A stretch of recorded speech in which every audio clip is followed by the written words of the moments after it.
Entendu en République démocratique du Congo, la guerre est repartie, a-t-elle d'ailleurs vraiment cessé? Une réaction d'ailleurs il y a quelques minutes, l'avancée du M23 en République démocratique du Congo est un doigt d'honneur du Rwanda aux États-Unis. Voilà ce que déclare un ministre burundais à l'agence France Presse.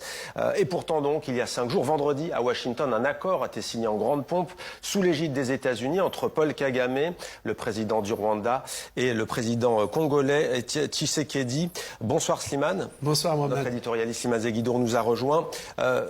On va parler de la RDC et de ce pays, le Rwanda, mais pas seulement. Il suffit de regarder cette carte. Donald Trump se vante, se targue d'avoir réglé pas moins de 9 conflits à travers la planète. Dernière en date impliquant 20 pays. Dans 20 pays, donc, dont celui-ci, ça ne dure pas. Oui, ça ne dure pas parce qu'il y a un vice de forme dans ce qui est appelé un accord de paix. En fait, c'est une hyperbole. Ce n'est pas un véritable accord de paix.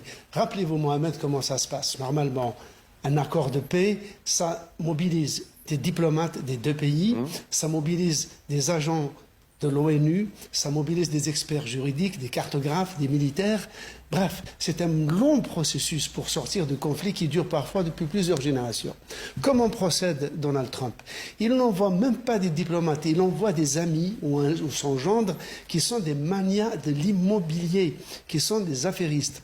Pour qui un conflit entre 2 pays, c'est comme une querelle de voisinage qu'un bon ami avisé vient tapoter sur l'épaule de chaque protagoniste en disant on n'en parle plus.